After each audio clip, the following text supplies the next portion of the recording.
I'm really excited for today's guest.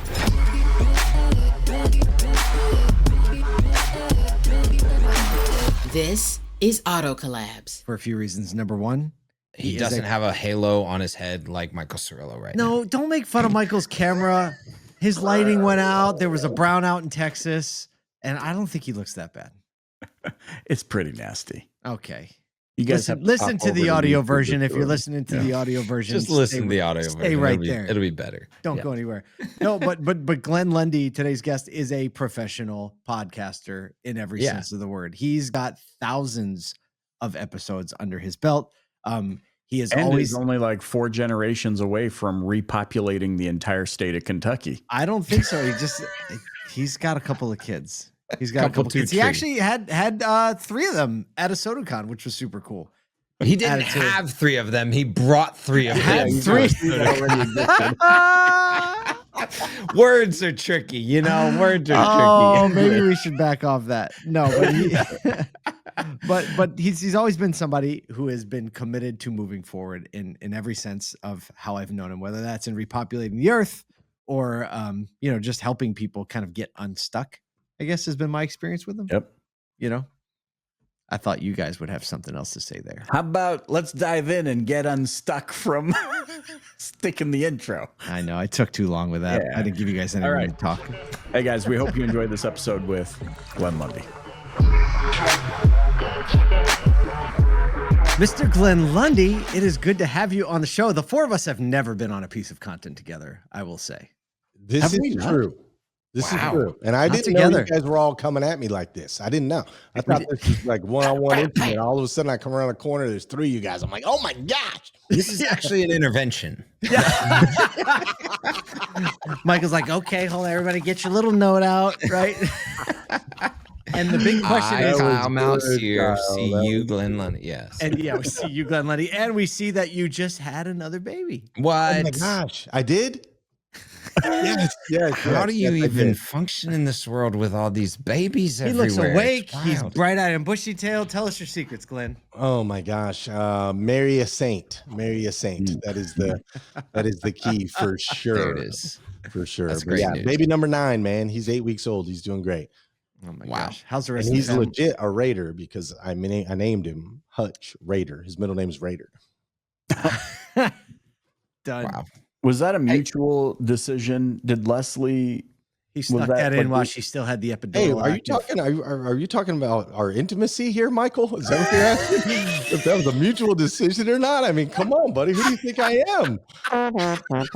Yeah, and moving on from that conversation. In other news, did you guys know that Glenn, I think, was like podcast number 3 or 4 for me ever? Really? Yeah. Wow. I don't even think Glenn knew that.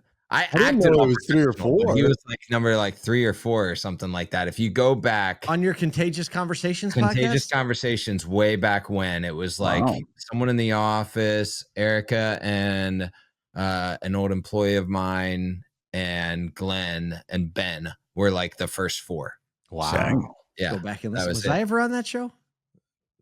Am I what? Was I I don't ever think you were that? on that show. We gotta go back and run it back just so I can say I was on. Yeah, Kyle's Paul and Michael were never on that show, but Glenn was on that show. Glenn, let's talk about that. No, Yeah, I love it. no, man. okay. So I have a real question. Yeah.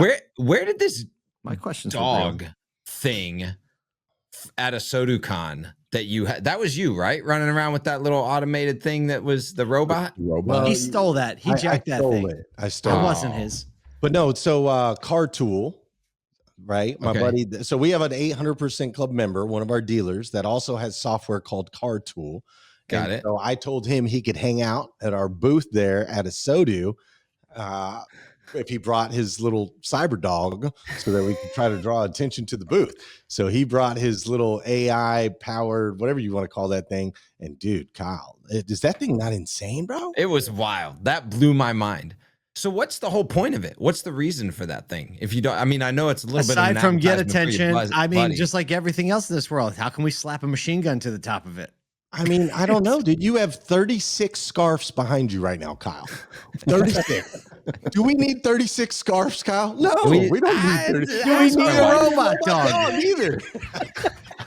That's But amazing. it's super cool. It was really cool. No, they do have some, if you dig into it, like they have them strong enough where they can pull somebody in a wheelchair. They can carry groceries for disabled folks, like things like that. So think of like helper dogs, but they're not real. They're robots. Dude, I'm thinking of like some 83-year-old up on the top floor of an apartment building who had this thing bring her groceries up, filing a court ticket. My eggs are always broken when they get to my apartment. Dude, it's pretty cool. I'm getting one. I'm gonna get one. I'm gonna wrap. How much are they? I think Miles, my son was telling me they're not that expensive. Yeah, that one, the one that was there was right at $3 grand. Right. So expensive enough, but not what you would expect it to cost. Not what you would expect for it. Yeah, if you didn't see it. Okay, right, but this ties into a question I have because, one of the things you've taught in your 800% club for a long time is the power of getting attention. Yeah, man. And this obviously, I mean, we saw everybody hanging out at the booth at ASOTU CON, and this thing became a mechanism that got you attention. So my question is for people that are out there and they're like, man, I just don't know what I should do to maybe take my business to the next level or my dealership to the next level. And maybe they all kind of like dabble in social and they dabble in this. What do you say to that? What can people do to actually garner better attention? Did you guys see the new Burger King Whopper commercial? No. So Burger King put a camera on a Whopper for 34 days. The video starts by them building a Whopper on a stand with a camera looking at it. And then they just time lapse it for 34 days as it turns into a moldy mess. And then at the end, it says, the power of no preservatives. Whoa. Beautiful ad. 33 million views overnight. Burger King sales instant spike because they use actual natural ingredients, right? And they didn't even have to go as far as show the McDonald's burger that would not have deteriorated. It would have just stayed in one, like a Twinkie, right? They didn't even have to go there. They just showed the Burger King burger. What about the laxative? There's a laxative. Miralax. Michael's got them all. Michael. Yeah. So Miralax makes a video. They've got people on a whiteboard tracking their poops. And people are celebrating. These are adults. They're tracking their poop. Yeah, I just got my third poop today. I was like, I do that with my toddlers, right? Yeah. Right? Millions and millions of views. Miralax sales spiked. We are now in the land of attention, man. So what do I say to everybody out there? I've been in this game a while. It used to be TV commercials, radio, all that stuff, right? And then you were like, you were the newest thing if you were doing Facebook ads or TikTok ads or whatever, right? That was the newest thing. Well, now that's the old thing. And now the key to paid marketing is to invest in organic content that'll get you attention, right? This is what Mr. Beast does. Mr. Beast spends millions to drop a Lamborghini from a crane and have some guy try to catch it. So he's paying for the eyeballs, but he's not paying the platform for the eyeballs, right? He's not saying, hey, Facebook, I'm going to pay you to put this in front of people. He's paying for a Lamborghini to get dropped from a crane. So it's still paid marketing, but it's organic attention grabbing marketing. I've had this mentality for a long time, and it's actually it feels like it's coming back around, just like baggy pants are back in. Did you guys know this? I wore some the other day. My wife was not a fan. Dude, I was a fan when I was in high school because that's what I wore. And now my 18-year-old son, I'm like, what do you mean you're wearing painter's jeans? Like, I had those things, but I digress. So true. It's bad. I digress. Okay, like, you I had do. those shorts. I had those pants. But either way, when I would think about ad dollars being a tax on your brand, on the strength of your brand. And when you're paying for eyeballs, in the old way of thinking about paying for eyeballs, right? You pay for an ad or a placement or whatever, and people see that little message. Everyone knows it's sponsored. You try your best, but everyone knows you're positioning your brand and you pay to get in front of them. However, when you invest in organic content and making great content that gets you maybe the same amount of eyeballs, let's just say it's even. you've actually been intentionally creative around your brand, your messaging, understanding your consumer, and you build that in the bank like brand equity as opposed to just a sponsored post. So I'm a huge fan of that direction and that trend. I also think it gives you an opportunity to flex the creative muscles, right? The people who are more creative with their deployment, right? Because well, and it how forces much you does to it tell cost? your own story too, right? How much Like, does it cost to time lapse a Whopper? It's probably one of the lowest budget pieces of creative that they've ever made. No doubt. Right? Time lapse camera, Whopper, lights, the end. No celebrities, no soundtrack, none of this. However, it was the creative concept that made the differentiator. And I think we're still in that world. So when you say, you know, this, I think about dealerships and their ability and desire to do this. A lot of them, it's learning how to flex a new muscle because it's automotive grew up on like, oh yeah, paid things, payment to be in newspapers and on billboards. And for sure. So I like the shift personally.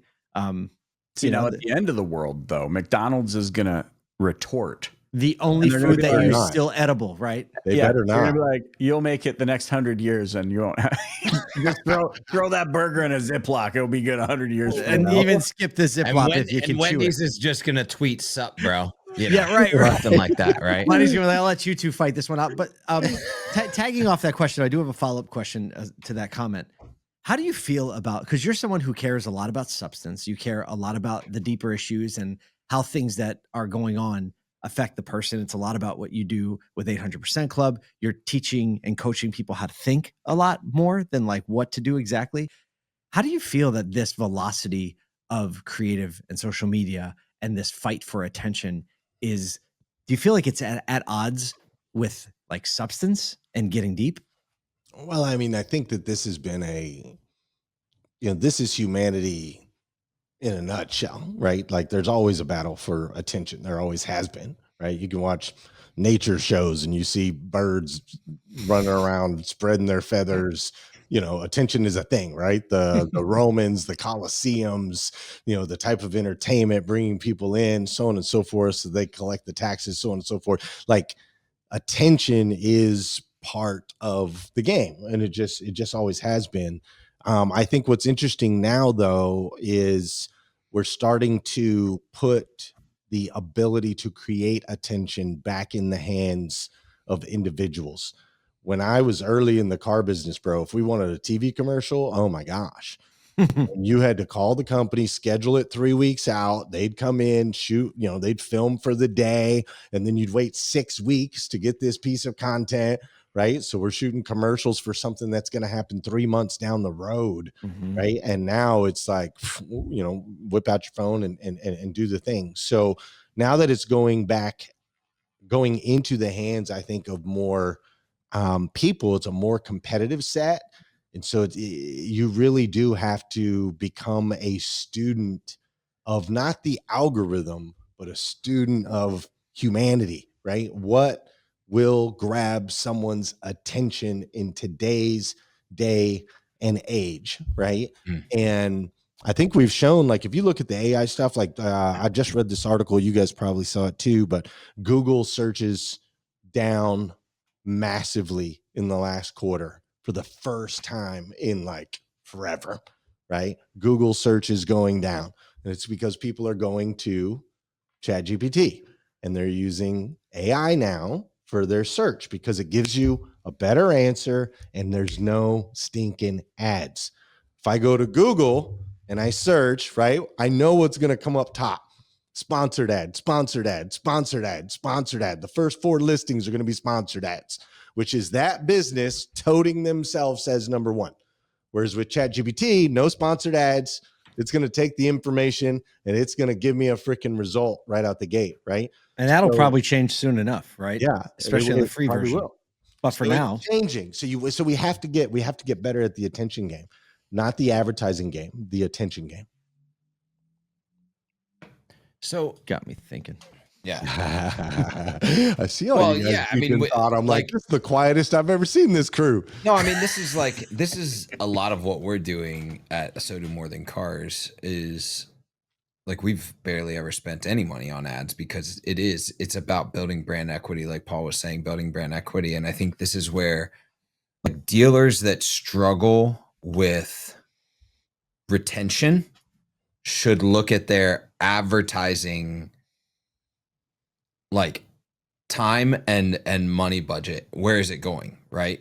Because if you're getting great at the attention, content, brand build, brand equity engine, retention and building raving fans is a lot easier than like flash in the pan, find the next subject, find the next person to come buy the thing, because it creates this flywheel effect of someone coming close to you and staying close for good reasons, right? As opposed to just like, oh, I just happened upon them with a good Facebook ad or a good newspaper thing, and I don't even remember where I bought my last car, right? No And doubt. that's an algorithm buster when it comes to paid advertising 2, 3, 4 years down the page. And it's hard, as an organization that's judged on these 30-day cycles to think in that manner. But for business owners that want to thrive long into the future and not for just next month, you have to be thinking about that. Yeah, no doubt. And it's just gotten ridiculously expensive nowadays, right? Like we used to be able to generate good, strong leads through paid ads for super cheap. It's not cheap anymore, right? Like you got to spend some big money. And so I think now, like my head, here's where it goes. Just being a creative, okay, I've got a $20,000 advertising budget, right? So for that $20,000, I could go generate X amount of, paid leads, or what would it look like? What would it look like if a helicopter dropped 20,000 donuts all over the city? Right.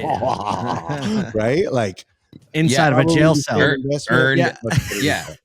I mean, but that's earned media, because it spreads so much further, because now all of a sudden you got news organizations talking about it. You got other people posting on social about it. That's it. You've got community organized around what you're doing, instead of like shooting a thing that hopefully someone sees. Think about wholesale units. What do guys do with wholesale units, right? I buy a car from a customer for $1.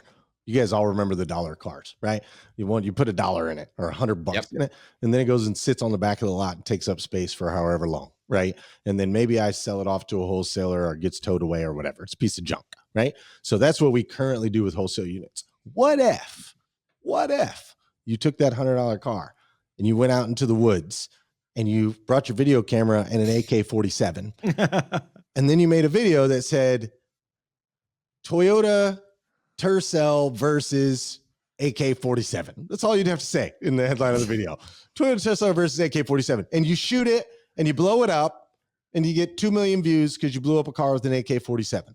Is that a better investment of that $100 than giving it to a wholesaler? But not if you're in New York. Paul is sad right now. He needs to move to Kentucky or Tennessee, because our world, like, hey, if I was in New York and I made that video, there'd be police involved. There'd be a jail cell.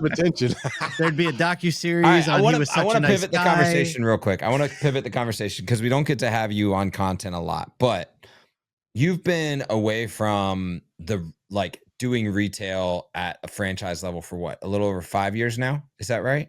We're going on 7. Yep, going on 7. Okay, 7.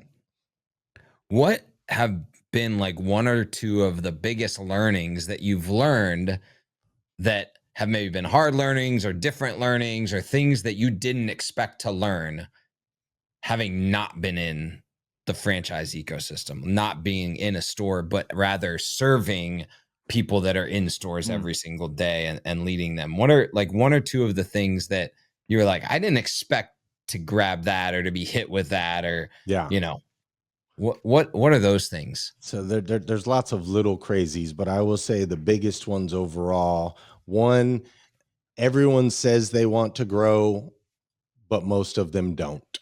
Mm-hmm. I hate to say that, but it's just real life. Like in their 20 groups or in front of their people, they'll say, we want to grow, we want to do more, we want to sell more, so on and so forth. But then behind the scenes, and I'll get into conversations with these guys behind the scenes, most of them don't, dude. What's the top indicator where you're like, you don't want to grow? Well, no, they'll tell me behind the scenes. Like a lot of them are 3rd and 4th generation owners that we're dealing with right now. They'll tell you behind the scenes that they don't. Like, literally, they're like, dude, to be honest, I'd rather be out golfing, right? Like, lifestyle. Yeah. It's very interesting because we're in that third and fourth generation car dealers. That's where we're at right now. Daddy did it. Daddy's daddy did it, right? I think the number is 76% of car dealerships in the United States of America right now are owned by a third or a fourth generation. That many? That many. It's tremendous, right? Because all these small stores in all these little towns all over the United States of America. And so it's very interesting. On surface, yeah, we want to grow, we want to grow, we want to grow. But then behind the scenes, they're like, we really don't, man. We really don't. Like we inherited daddy's business, but this wasn't really my dream. We inherited grandpa's franchise, and I didn't want to miss the opportunity, but ultimately this isn't really where I want to be. So I was surprised by that, right? Usually you think people deal with this crap in auto because we want to be here because there's a lot to deal with, but some people are just kind of stuck. So I found that interesting. I think what I also find interesting is the brainwashing that has happened in this industry is so deep, bro. The silos of city, state, market, region, the silos of 30 days at a time, how they operate and those financial statements. It's just crazy, man. So getting people to understand that, like, being number one in your district or your region or whatever, when you're in Wyoming and there's, you're like, I'm number one. We sold 63 cars. Yeah. Like, the tallest kid on the short bus is not necessarily something to aspire to. How dare you get personal? And it just happens all over the place, man. And breaking dealers out of that is really challenging them, getting them to understand that you are not your market. You are not your zone. You are not your region. You have potential in today's day and age to sell 850 cars a month out of a town of 9,600 people. But it's hard. It's hard to break people out of that. I think that's a human thing, right?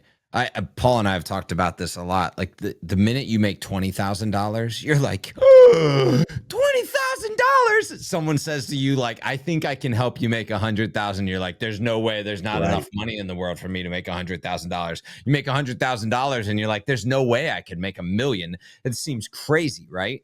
And there's no matter where you go. And that's just a money example, but whether it be profitability or cars sold or knowledge gained or whatever it is, we seem to have these like limiting beliefs about ourselves or about the people around us that give us glass ceilings that we tend to force ourselves to not be able to break through, instead of like just saying, no, there's no ceiling. Right. There's just no ceiling. Right. And that shifting that mindset, that's a big deal.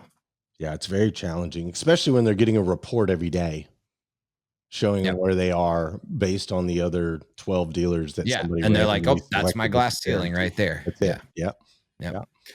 Well, Glenn, always I feel like we went 13 different ways. Maybe I feel like we could go another 3 hours. We could go another 3 hours. Maybe at some point, one of these clips will become that attention that we needed to get at some point, because we hit enough items to try, That's right. Glenn, thank you so much for hanging out with us on behalf of the three of us. Thanks for joining us on Auto Collabs. Hey, thanks for having me. It's always great to see you guys. You know how I was like super active and like part of the conversation, and then you probably noticed, hey, Cirillo hasn't said something in a while. I didn't notice. There is a mosquito in the studio right now that has eaten half of my body. Oh no! Wow! And it's all like, like the princess. I feel the princess. That's what the bumps on your head are. No. Yeah, no, like just in the time Glenn started talking. 1, 2, 3. Oh, that's so frustrating. 4, and you sure it's only one? It's that one little thing that it's just enough of a nuisance that you're like, can't think about anything so that's else. Probably going to be the attention grabbing content that you need to share. That's a good point. That is a very good point. It's like throw that arm up I know. on a tripod and just hold it up. Just hold up. Hey, just do a time lapse of your arm bubbling up. Yeah, it'll going up. Actually, probably. Oh my gosh, you can see it. Is that really from this? What? If you're watching the audio podcast, go back to the video podcast. I think it's and literally see this getting thing. bigger. It's getting literally bigger and bigger. And I have not scratched as it. we speak. Is that There's you sure it's a on my mosquito? elbow, another one on my thumb. Looks like a hummingbird got you. Dude, it's doubled in size just since I pointed it out. That's wild. All right, we need to get Michael Cirillo some Benadryl.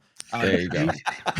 As soon as possible, because he's just doing these publicity stunts to get more attention. I think that the concept of thinking about attention is not a new concept, but it is a more pressing concept that our dealers and our industry partners need to pay attention to. You see it happening, and I mean, it's always like a start today mentality with this stuff. Yeah, because no one likes things changing. I mean, very few. Some people really like when things are changing and they run toward it, but most people don't. Right? The majority of the world doesn't like the way it has to be. The reality is, with AI, with all this technology, with this new kind of attention getting metric that we all are faced to deal with, the best thing that any of our audience can do right now is like something. It could be a little thing, could be a big thing, but unless you start putting in the reps, you're just going to continually get left behind. Well, and the reality is, yeah, it becomes abundant. I think a lot of people get afraid of this idea of like, oh, it's accessible. It's in everyone's hands. No, that actually creates the perfect opportunity, because the one who is now slightly more creative is the one who's going to stand out in the sea of crap. It's like anybody can go to AI, Google's VO now, and anybody can make a video, but it's just going to perpetuate how much crap is out there. And so the one creative hit, and I mean, that's the thing about his Burger King example that stood out to me. It's like, yeah, that was so simple, but it was so creative, and it stuck the landing right through to people will be able to see and recognize humanity when it exists. Yep. And that will be those who win for sure. I have a really great idea for a piece of content based on that thought that I'm not going to share right now. I'm going to make it instead. Let's do it. Hey, on behalf of Paul J. Daly, Michael Cirillo, his mosquitoes, and myself, and his Kyle mosquito Mountsier. bump that now has its own social security number. Thanks for joining us here on Auto Collabs.